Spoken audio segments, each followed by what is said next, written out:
गईला भूला गईला, तू चल गईला भूला गईला, हमरा आँखी के झुलुहा झूला गईला।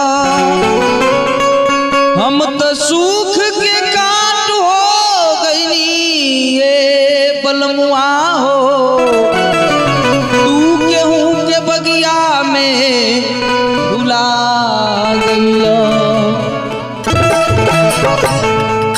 एगो औरत बारी जिनकर पति गौने करा के अइले आउ परदेश कमाए खातिर चल गइल बारे, न कोनो चिट्ठी न कोनो पाती। जब नईखे आइल बलमुआ के तो रतिया अपना कागा के माध्यम से पिया के संदेश कैसे सुनावतारी आई सुनी।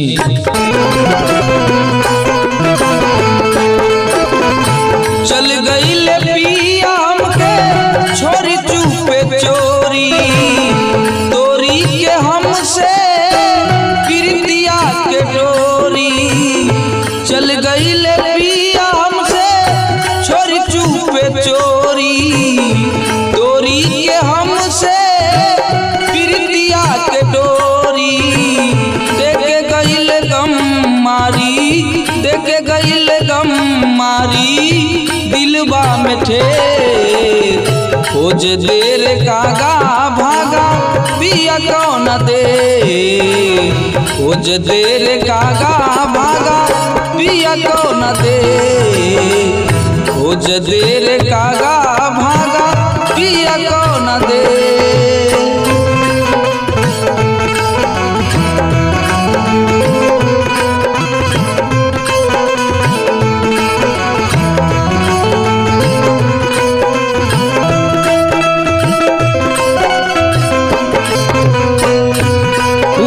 कहतिया के कागा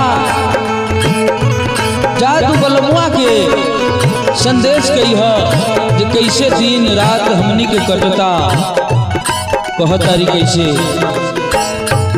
हमके दिन माँ बीतेला कैसे राती, कवनो चिट्ठी न भेजले बापाती। वो कैसे दिन माँ बीतेला हमके राती, कवनो चिट्ठी न भेजले बापाती। बिरह वियोग रो हमके सतावे, बिरह वियोग रो हमके सतावे। पिया के याद पल पल तर पावे, पियवा के याद पल पल तर पावे। काटी कैसे कट नहीं, काटी कैसे कट नहीं बिरह कले, काटी कैसे कट नहीं बिरह कले। खोज देर कागा भागा पिया कौन दे, खोज देर कागा भागा पिया कौन दे।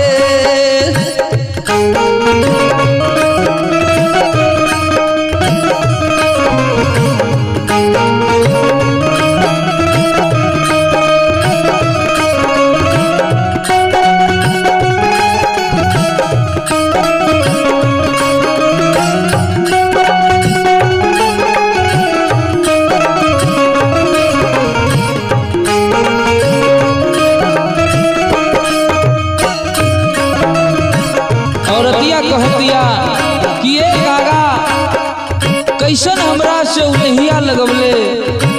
तनी रविंदर देवरवो के कही आ हमरा से मुख काहे फेर लिहले पिया सम्राट। कौन गलती कैनी गौने के रात छोड़ के चल गईले। लगवले कैसन हमसे उनहिया, लगवले कैसन हमसे उनहिया। हो सुख के काटयस हो गईले देहिया, हो सुख के काटयस हो गईले देहिया। कही रविंदर से